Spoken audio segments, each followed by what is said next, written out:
వచ్చేసి బ్యాచిలర్స్ మరియు పిల్లలకు కూడా ఈజీగా చేయగలిగే టేస్టీ పాస్తా రెసిపీ. సింపుల్గా డెలిషియస్గా ఉండే ఈ పాస్తా రెసిపీ ఎలా తయారు చేయాలో ఈ వీడియోలో తెలుసుకుందాం. వీడియో గురించి తెలుసుకోబోయే ముందు మీలో ఎవరైనా ఫస్ట్ టైం మన ఛానల్ చూస్తున్నట్లయితే ప్లీజ్ సబ్స్క్రైబ్ చేసుకోండి. వీడియో చివరి వరకు చూసి వీడియో మీకు నచ్చినట్లయితే లైక్ చేయండి, షేర్ చేయండి, కామెంట్ చేయండి, అలాగే మీ రిలేటివ్స్కి షేర్ చేయండి. లేట్ చేయకుండా వీడియోలోకి వెళ్ళిపోదాం.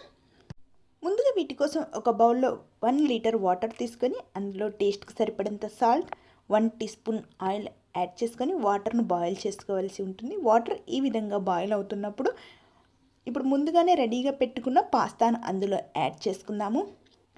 ఇలా యాడ్ చేసిన తర్వాత వీటన్నిటిని ఒకసారి బాగా కలుపుకోవలసి ఉంటుంది. ఇలా కలుపుకున్న తర్వాత ఫ్లేమ్ అనేది హై ఫ్లేమ్లో పెట్టుకొని ఒక 10 మినిట్స్ వీటిని కుక్ చేసుకోవలసి ఉంటుంది. ఆఫ్టర్ 10 మినిట్స్ తర్వాత పాస్తాను చెక్ చేసుకుంటున్నామండి. ఇక్కడ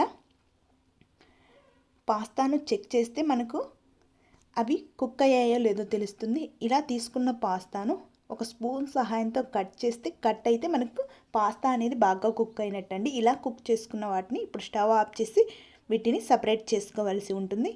వీటిని సపరేట్ చేసుకొని పక్కన పెట్టుకోవాలి. ఇప్పుడు స్టవ్ పై ఒక ప్యాన్ పెట్టుకొని అందులో 2 టేబుల్ స్పూన్ ఆయిల్ యాడ్ చేసుకుందాము.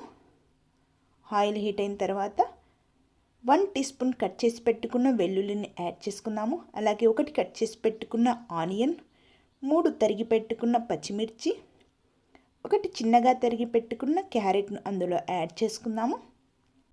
ఇలా యాడ్ చేసుకున్న తర్వాత వీటన్నిటిని ఒకసారి బాగా కలుపుకోవాల్సి ఉంటుంది. ఇలా కలుపుకున్న తర్వాత ఇప్పుడు అందులోనే 1 కట్ చేసి పెట్టుకున్న టమాటోని కూడా యాడ్ చేసుకొని మళ్ళీ ఒకసారి వీటన్నిటిని బాగా కలిపి ఒక 2 మినిట్స్ లో ఫ్లేమ్లో పెట్టుకొని కుక్ చేసుకోవాలి.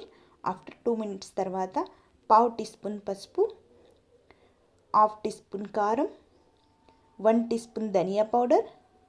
ఇక్కడ నేను పాస్తా సాస్ యాడ్ చేస్తున్నానండి. ఈ పాస్తా సాస్ అనేది మార్కెట్లో అవైలబుల్గా ఉంటుంది. వాటిని 2 టేబుల్ స్పూన్ యాడ్ చేస్తున్నాను. ఇలా యాడ్ చేసుకున్న తర్వాత ఒకసారి వీటన్నిటిని బాగా కలుపుకోవాల్సి ఉంటుంది. సాస్ మొత్తం బాగా కలిసేలాగా ఈ విధంగా కలుపుకున్న తర్వాత ఇప్పుడు అందులో టేస్ట్కి సరిపడేంత సాల్ట్ని కూడా యాడ్ చేసుకోవాలి. సాల్ట్ యాడ్ చేసిన తర్వాత మరొకసారి కలిపి మనం ముందుగానే కుక్ చేసి పెట్టుకున్న పాస్తాను ఇప్పుడు అందులో యాడ్ చేసుకున్నాము. పాస్తా యాడ్ చేసిన తర్వాత 1 table spoon tomato ketchup add చేసుకున్నాము. అలాగే తరిగి పెట్టుకున్న కొత్తిమీరని కూడా యాడ్ చేసుకొని మరలా ఒకసారి వీటన్నిటిని బాగా కలుపుకోవలసి ఉంటుంది. ఇలా కలుపుకున్న తర్వాత ఒక 2 మినిట్స్ లో ఫ్లేమ్లో పెట్టుకొని వేడివేడిగా సర్వ్ చేసుకుంటే ఎంతో టేస్టీగా ఉండే